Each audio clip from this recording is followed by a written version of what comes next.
Kalau kamu pegang sebuah Bible sekarang, lalu mencari daftar isi yang menjelaskan siapa yang memilih halaman-halaman di dalamnya, kamu tidak akan menemukan apa-apa. Tidak ada tanda tangan. Tidak ada satu penulis tunggal yang mengaku sebagai penyusunnya. Hanya 66 atau 73 kitab, tergantung kamu tanya siapa, yang dijilid menjadi satu buku. Angka itu saja seharusnya membuatmu berhenti sejenak. 66 atau 73.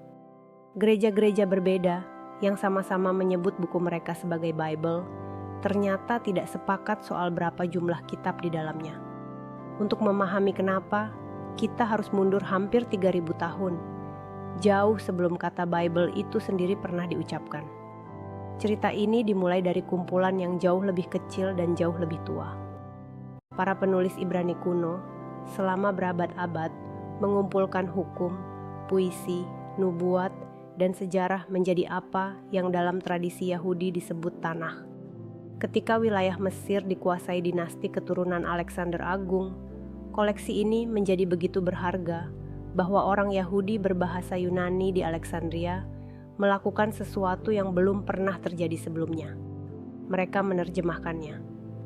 70 sarjana, menurut legenda, bekerja sendiri-sendiri, namun entah bagaimana menghasilkan terjemahan yang sama. Terjemahan itu, yang disebut Septuaginta, diam-diam menjadi salah satu teks paling berpengaruh dalam sejarah dunia barat, karena inilah versi yang dibaca oleh umat Kristen mula-mula. Berabad-abad kemudian, seorang pria dari Nazaret mengajar orang banyak di sebuah sudut kecil Kekaisaran Romawi. Ia sendiri tidak pernah menulis ajarannya. Semua yang kita tahu tentang kata-katanya, awalnya berpindah dari mulut ke mulut, dari meja makan ke meja makan. Butuh waktu puluhan tahun sebelum semua itu dituliskan.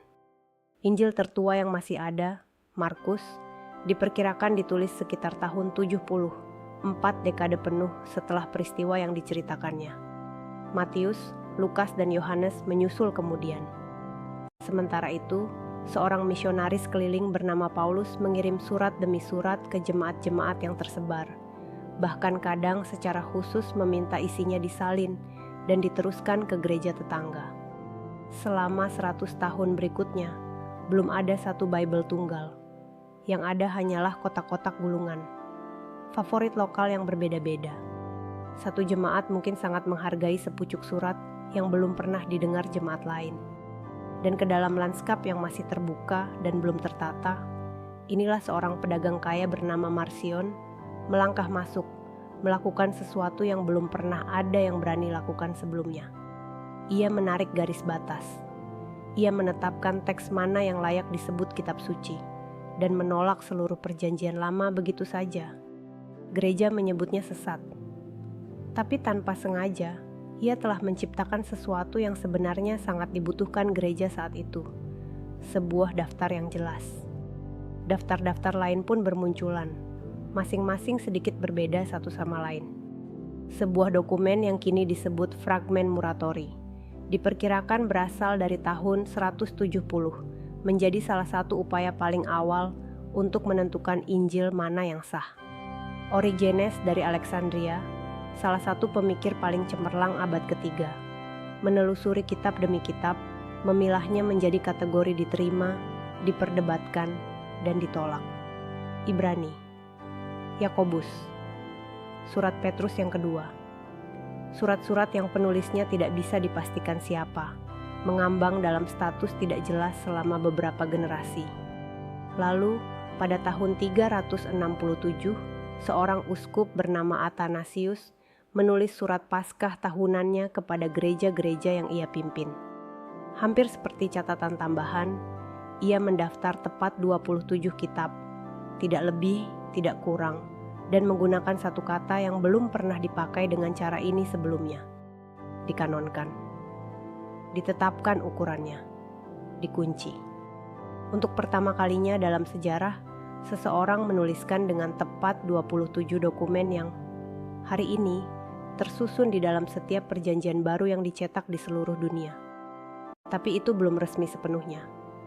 Konsili-konsili regional di Hippo dan Kartago beberapa dekade kemudian mengumpulkan para uskup yang menegaskan kembali daftar Athanasius. Semua ini diawasi oleh seorang teolog muda bernama Agustinus, yang kelak menjadi salah satu pemikir paling berpengaruh dalam sejarah Kristen. Di waktu yang hampir bersamaan, seorang paus di Roma mengambil keputusan yang akan membentuk 1000 tahun berikutnya. Ia menugaskan sekretarisnya, seorang sarjana bernama Jerome, untuk menerjemahkan seluruh kumpulan kitab ini ke dalam bahasa Latin. Hasilnya, Vulgata menjadi Bible utama dunia Kristen Barat selama lebih dari 1000 tahun. Selama 1300 tahun, urusan ini dianggap selesai, setidaknya di Barat. Kemudian, di awal abad ke-16, seorang biarawan Jerman memulai perlawanan terhadap seluruh struktur gereja. Martin Luther tidak hanya menantang ajaran, ia juga menantang isi buku itu sendiri, menarik beberapa kitab Perjanjian Lama, dan memasukkannya ke bagian terpisah yang ia sebut apokrifa, hal-hal yang tersembunyi. Para pemimpin Katolik menghadapi tantangan ini, melakukan sesuatu yang belum pernah dilakukan secara resmi selama lebih dari 1000 tahun. Mereka mengadakan Konsili Trente dan menetapkan dengan otoritas penuh tepat 73 kitab yang sah, mengunci kanon mereka secara permanen sebagai jawaban langsung atas reformasi. Saat itu, sesuatu yang lain sudah lebih dulu mengubah segalanya. Seorang tukang emas di Mainz telah membangun mesin cetak, dan untuk pertama kalinya, sebuah Bible tidak lagi harus disalin tangan, huruf demi huruf, di biara-biara yang hanya diterangi lilin. Bible bisa diproduksi secara massal. Dalam beberapa dekade, Bible dalam bahasa Jerman, bahasa Inggris, dan puluhan bahasa lain menyebar lebih cepat daripada yang bisa diatur oleh konsili gereja manapun. Jadi ketika kamu memegang sebuah Bible hari ini, kamu tidak sedang memegang satu artefak kuno tunggal. Kamu memegang titik akhir dari sebuah perdebatan yang berlangsung 3000 tahun, diperjuangkan oleh penulis, uskup, biarawan, dan reformis, tentang suara mana yang layak diingat sebagai kitab suci. Versi Katolik, Protestan, dan Ortodoks sampai sekarang masih tidak sepakat soal jumlah pasti kitabnya. Bukan karena ada kitab asli yang hilang, tapi karena gagasan tentang kanon yang final itu sendiri tidak pernah menjadi satu keputusan tunggal. Itu adalah sebuah percakapan panjang yang berlangsung lintas zaman antara berbagai komunitas yang mencoba menyepakati apa yang dianggap sebagai suara Tuhan. Dan dengan cara yang aneh, perdebatan yang belum selesai itu juga menjadi bagian dari ceritanya sendiri.